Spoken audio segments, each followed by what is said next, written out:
Rabbi said, let's continue Be'ez Hashem talking about the sugya of Bishul, and we are today going to be discussing a different sugya, and that is the general utensils, the kelim that are negeya to Bishul. Which of them have a problem with Bishul, which of them can be mavashal, and which no longer have the koyach to be mavashal.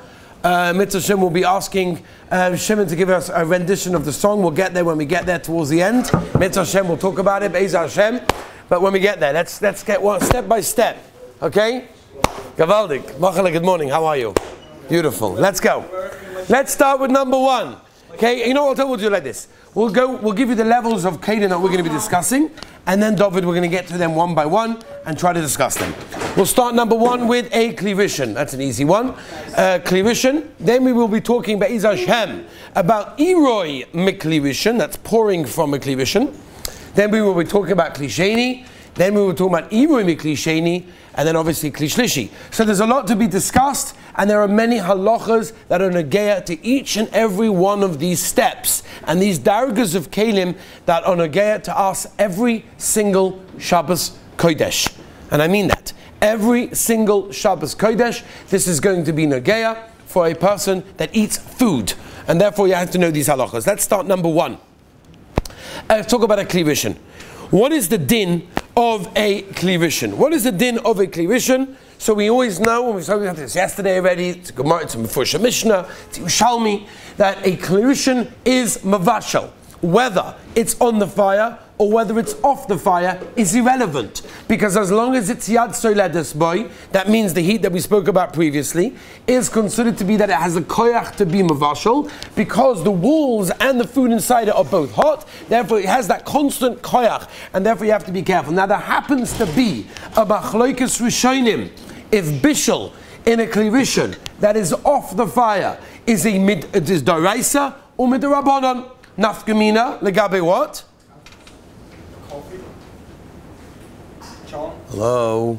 Nafkamina legabe Maisa Shabbos. That if something chas v'shalom happens on Shabbos, are you allowed to eat it? Is there daraisa d'rabbanan, the klal that we learned at the beginning of Simon Chesif Aleph, or whether you're allowed to be nene, allowed to eat from a malacha that was done on Shabbos. So it's a machlokes rishonim whether or not something that a klivishin that's off the fire, if it's considered to be mavashal or not mavashal, but a daraisa, but avad it's called bishul. Now, Shulchan Aruch says clearly, again, Shinyut Chesiv Test tells us very clearly that a klivishin, even if it's off the fire, has the koyach of bishul. Let me give you some examples. Okay, let's talk about practicality. Let's talk about Nahalocha Lamaisa, Nafkaminas. Where is this negay? Reuven, you with me? Very important. Gavaldik.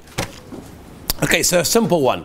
If you have, for example, a chicken soup, and it's in the klivishin, you took it off the fire, and then you remembered, oh my gosh, I forgot to put salt in the chicken soup. I'm not going to serve it this way. I can't serve it this way and tell everybody, please put salt in. It's a very good answer. It's off the fire. It's off the fire. I'm not on the fire.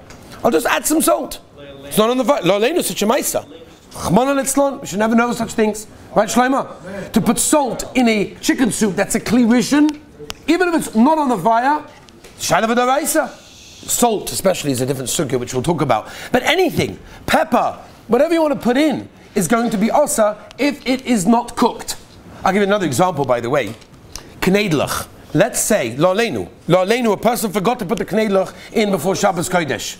So Davey's looking like that. Well, how can such a person even exist in the world? Right? That's muskim, right? This is one of the checklists before Shabbos, the Heilige Kneidlach. This is also this is theoretical. I'm not speaking Lashon Hora. Avada. So, Asha, good point. So, the point is like this. Imagine, Shlomo, if you have the Heilige Kneidlach, no? The Mr. Boba, nein? The Kneidlach. Gewaldig. And they've got some frost on them. Right? You take them out from the freezer, you want to drop them in the pan. So obviously no normal human being in the right frame of mind would ever dare to do such a thing while the pot is on the fire. This everybody knows. Right, Meilach? Yeah? Everybody, nobody would think of doing such a thing. Who would in their right mind would ever dream of doing such a thing, right? Shmuel, maskim, right? Oh, but I take off the pot, I won't put it in. I'll throw it in. What? The kneidlach are cooked already. Oh, ein bishul bishul. No problem, right? He's a London now. He's a London. He figured it out. Ein bishul bishul. Oh, but the problem is that you got icicles on there. Sometimes you put in the freezer. You get icicles, whatever. You put it in there. It's a klivishin. It's not on the fire, but it's a kli rishon. Boom! Bishul b'kli rishon. Very, very negeya. Okay? So all those sorts of things. Let's talk about something else as well. That could be negeya. This is a double poshet ad ma'oid. Nobody even has hachahava meaning, but I just have to mention it for the sake of clarity. Let's say, for example, there's not enough chicken soup. There's not enough. It never happened before. It's not negeya. Baruch Hashem, shefa there is over here. But it can happen sometimes. There's not enough. Or, for example, some chashuv bachim could just knock on the door and say hi. You know, like all of a sudden, you know, that pot has to be like Reb Shaila, just constantly going out and going out, you know. There's no end. So what do you want to do? So the Rebbetzin wants to know, can she add cold water into this pot of chicken soup that's off the fire to sort of let it go a bit further, right? It's kocht, it's good, it's geschmack, it's concentrated. There's plenty of space to add some water in the pot. It's not going to do, you know, such terrible things to the chicken soup. No one's going to chap anyway. You put a couple of ladles of, you know, a couple of cups of water in there. Tuli, what are you taina, right? So avada, no shaila. Hashem yishmor, chmon letzlan. Avada not. Why? Kli rishon, bishul b'kli rishon is avada not. Now let me give you a couple of other examples, then we'll move on. What about, we'll take questions afterwards because we've got to fly through many of the halachas. Very negeya, by the way. People don't chap this one. Mind you listen? People don't chap this one. People have their Shabbos urn right next to the sink. Sometimes people do that because it's easier to fill it up, or if something spills, you can always just like put it into the sink. People have their urn. Now the problem with that is, again, we should never know, but people do wash Netilas Yadayim, and those people that have learned Hilchos Netilas Yadayim know that's a school of Hashiras, you want to get rich, use a lot of water, and therefore they're busy splashing water all over the place, but they don't chap simcha, that they're splashing water on the urn, that's a kli rishon. And therefore they're doing bishul b'kli rishon while they're washing the Netilas Yadayim for bread, or, probably more negeya, they're washing mayim achronim before they bench. Right? As everyone knows. So therefore, they have to be careful when you splash. You don't go to the sink? The Rebbe didn't go to the sink. First of all, the Rebbe didn't go to the sink, that's true, because he's the Rebbe. For those of us that are not a Rebbe, so we do go to the sink, if you can. Listen, I'm not getting involved, but... What? We're finished. Where? By my Mechonim you're talking about? Okay, listen. All I can tell you, listen, Tuli, open up Siman Kuf Pei Aleph and have a look at what the Mishnah Berurah writes about those people that use, and again, there's a lot of them out there, that use a small amount of water. The Mishnah Berurah's, you know the Mishnah Berurah's Lashon, right? You know the Mishnah Berurah's Lashon, right? What's the Mishnah Berurah's Lashon? Yosef, you know the Mishnah Berurah's Lashon, right? Everyone knows. Go, no, Rabbi said, you have to be embarrassed. Say it. No, Kuf Pei Aleph. Everybody knows. Zuk the Mishnah Berurah, Ra Olai Hamaisa. Shemi Rachim, Ra Olai Hamaisa. Zuk the Heilige Chofetz Chaim, Schus and Yugen Olaini. I see people, Zuk the Heilige Chofetz Chaim, that use a small amount. But you should just know, by the way, I once said this at the Shabbos table. And there was a Yid, this was years and years ago, a Yid got all upset. You see, I knew my father was wrong all the years, I'm going to call him up. And then we found out, we looked into it, whatever, if you're busy with the klippers, so the more water, the more klippers, which is why the Hasidim dafka use a small amount of water. We are not talking about mayim achronim right now. Let's go move on. Therefore, if a person is using negelvasa or Netilas Yadayim, and he's splashing water on the urn, that's bishul b'kli rishon. A person has to be careful. Let's move on. Putting wet clothing, Zachariah, on the radiator, that's boiling hot. Right? Again, I'm not going into heating systems, but many radiators have a din of a kli rishon. That means, therefore, if you put your wet towel, your wet clothing on the radiator, that's bishul b'kli rishon. Or if the towel is already on the radiator and you got your wet hands and you dry them on there, we spoke about that. That could be a problem when it comes to that. I'll give you another example. Let's take the chicken soup. This is very again, David. Listen, you take the chicken soup off of the fire, off the hot plate or whatever it is, the chun off the crock pot, and you put it down on the counter. Oh, but what's the problem? The counter's wet. Boom! There you are, bishul b'kli rishon. Right? These are things that people didn't even have. Or let's say, for example, you take a tea towel, right, or oven gloves that's wet, and you hold up the pot. But what are you doing essentially? You're being mavashal the water in the towel or in the gloves. Bishul b'kli rishon. Rabbi said bishul b'kli rishon is very, very negeya. As I said, as long as it's Yatzelet boy, even if it's off the fire, it's going to be asa. Let's move on. What about iroi mikli rishon? What is the din of iroi mikli rishon? So there's a famous Tosfos in Shabbos Ayin Beis where Tosfos brings Shitas Rabbeinu Tam. And I'm not going into the whole sugya right now because it's late, but we have to know that iroi mikli rishon has a din of a kli rishon. That means when I take a kli rishon, I take the chicken soup and I pour from that pot onto something else, wherever that may be, that's irui. Irui means pouring. Irui mikli rishon zuk Tosfos in Shabbos b'shem Rabbeinu Tam. Irui mikli rishon has a din of the kli rishon. And if that's the din of the kli rishon, that means that just like the kli rishon can be mevashal, so to the irui, the pouring can be mevashal. As I pass on Shulchan Aruch in Semen Shin Yud Chasif, Yud. And therefore, Imu Mikli Rishon has a din of a Kli Rishon. That means it can be Mavashal. So then, one second. Right, we're going to get to it. What does it mean? We'll get to it. Therefore, it can cook something. So I have to be careful when I pour from a Kli Rishon that it can be Mavashal in this case. Now, how much is it being Mavashal? That's a different shaila. This is already Tosfos. This is already the Rosh tells us, even though it's a B'choikos Rishonim, that it's how much is it Mavashal? It's Mavashal Kedei Klipa. Why is it mavashal kedei klipa? Should we just say, what is a kedei klipa? Kedei klipa is the thinnest thing that you can pick up. Klipa is a peel. The thinnest peel that you can, not kedei netila, which the sniper said at 2 centimeters. It's kedei klipa, which you can just it's a small little layer. So it cooks that layer. Why does it cook only that layer? Now Rabbi said that Olam are getting involved in your day, Simon Tzadi Sukkahs, you learned that, whether the Chavos Das and the Pimigodim by Riches talk over there, about the Targova, the famous Sukkah of the Rashba. I'm not going into the Sukkah right now, right? Shim knows exactly what I'm talking about. And therefore, you have to know that when you cook, when you pour hot water or hot anything from a Kli Rishon onto something else, it is mavashal kedei klipa. My nafkamina. What does this have to do with my life? Shlomo is asking. So I'll tell you very simple. Give an example. Let's say, for example, you take the pot and you pour it directly into your bowl of chicken soup. But the problem is that in there, for example, you've got some pieces of onion. I don't know, you're eating some hating, and you've got some onion, you use the bowl over after you finish chicken soup, like I with the meat and the fish, you have a l'chaim in between to burn out any reminiscence of anything that could be in there. It's not onion, cucumbers, whatever it may be, and you put it over there, and you're pouring from the pot, boiling hot water, boiling hot soup, into the bowl that has uncooked cucumbers. That's called Bishul. That means you're over on Bishul. Yes, only could they keep or become us of the cucumber, because that's how much it affects, but essentially, you're doing Bishul. Another example, Rabotai, is, and this is already getting into sukkah that we haven't touched upon, haven't got into, we'll talk about it, and that is, what happens, it can be very negeya, if you've got pieces of crumbs from the challah. So after the chicken soup, you got a piece of challah, and eat the challah, and you've got crumbs all over there. Now you're pouring from the pot into the bowl, and you've got crumbs of challah. Now you're doing bishul acha afia, which again we'll talk about, but pasha, that's going to be asa. Another example, let's say you're taking berekas, and you've got berekas, and you want to pour mushroom sauce that's in a little pan, and you want to pour it over the bereka. That will be asa on Shabbos. Bishul acha afia. Let's take another example. You've got hot chocolate sauce, and you want to pour that over the piece of chocolate cake on your dessert plate. Again, Rabbi said people don't chap this.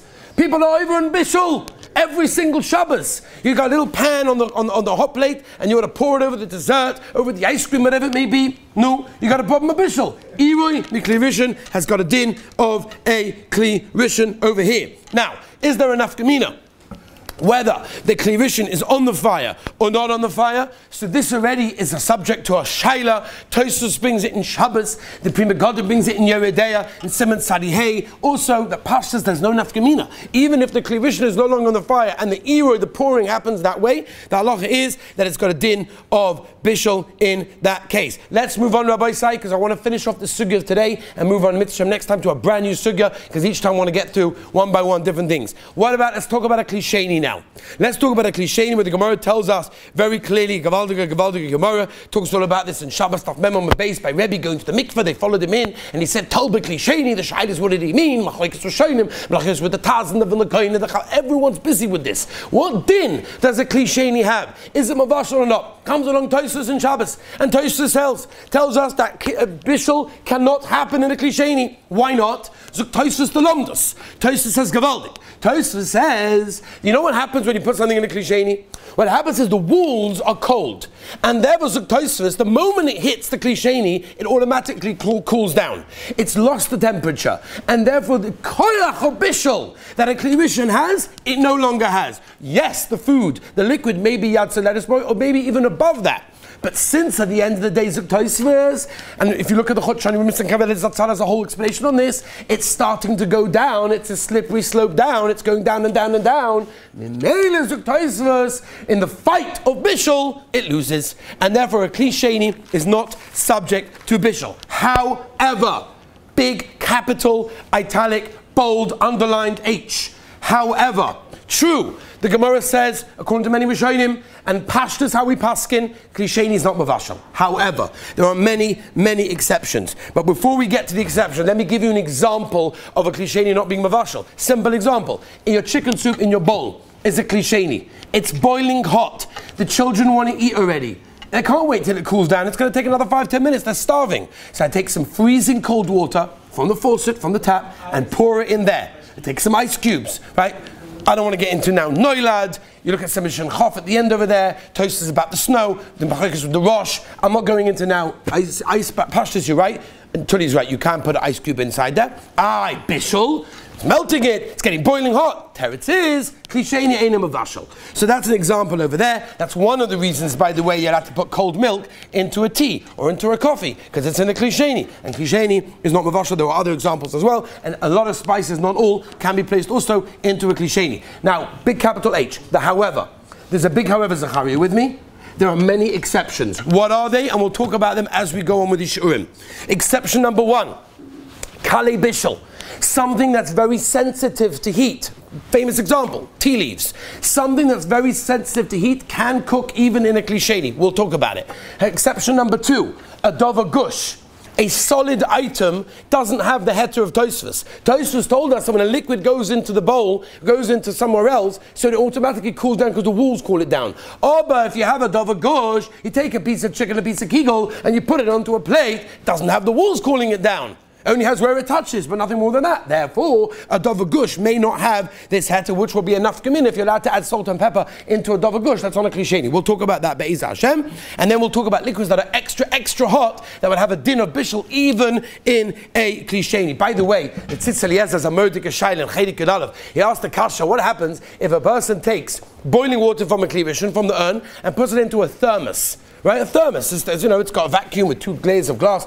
A thermos over there. What's the din? Does that thermos have a din of a Kli Rishon or din of a Kli Sheni? So the Tzitz Eliezer, which is Paskan Pashtas like the Chazon Ish from Nisr Kavelis, that's how it brings it as well, is that it's got a din of a Kli Sheni. Why? True, the thermos, the whole design of the thermos is to keep it hot. But Lamaisa, you cannot get away from Tosfos' svara because the walls right now, when it's empty, are cold. So when the liquid goes in, it cools it down to some degree. Yes, it keeps it at that status quo heat once it's in there, but to get it in there, you have to put it through the walls. The Maisa did see Rav Elyashiv Zatzal was machmeh and held that it's got a din of a Kli Rishon.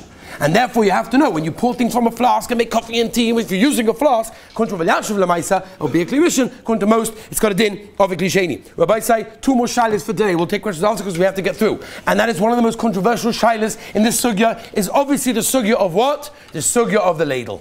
The sugya of the ladle goes back to the Gemara in Shabbos by Rebbe with the mikvah. What's the din of a ladle? Meaning, when I take the chicken soup and I take a ladle, Davy, right? It's very negaya. You don't pour the big pot of chicken soup into everybody's bowl. You pour it with a ladle. Or most people in their homes use a ladle in order to dish out the soup. What din does the ladle have? Nafkamina, what din does my soup in the bowl have? Nafkamina, can I put salt, pepper, matzah, challah, all of these sorts of things into the soup bowl? Is my soup bowl a Kli Shlishi because I used a ladle? Or is it a Kli Sheni? That's the shaila. So again, Rabbi say, sugya in Shabbos, Memam base, we're not going into it, but it's a huge sugya, a gavaldige sugya, mitzvah, maybe one day in the Chabura, in the Halacha Chabura, we'll get to that. But Akoponim, let me just give you the Soif Dova. It's very, very simple. The Soif Dova is, according to most poskim, a ladle, especially if it's left, like the Mishnah Berurah says, in the pot for an extended period of time, which can happen. You leave it in there while you're serving and then you pick it up again, so it becomes very, very hot. Once it becomes very hot, it gets a din of a Kli Rishon, and therefore when I pour from that ladle into my pot, into my bowl is a kli sheni. Because the ladle was boiling hot, got the din of a kli rishon, and then pouring it will be even kli rishon, but then my bowl will be a kli sheni and not a kli shlishi in that case over there. The exception would be they make plastic ladles that do not get hot. Certain materials, I don't know what it's called, there are certain materials that don't get hot. Those ladles get a din of a kli sheni, and therefore your bowl for sure would be a kli shishi, and the nafkaminas again we'll discuss when we get into the halachos of bishul achafiyah bishul, when we talk about putting matzah in your soup. Now, however, I will tell you though, even though a ladle is considered to be, according to many, especially if it's left inside and it's metal, it conducts heat very quickly. It's got a din of a kli rishon, and therefore your bowl of kli sheni.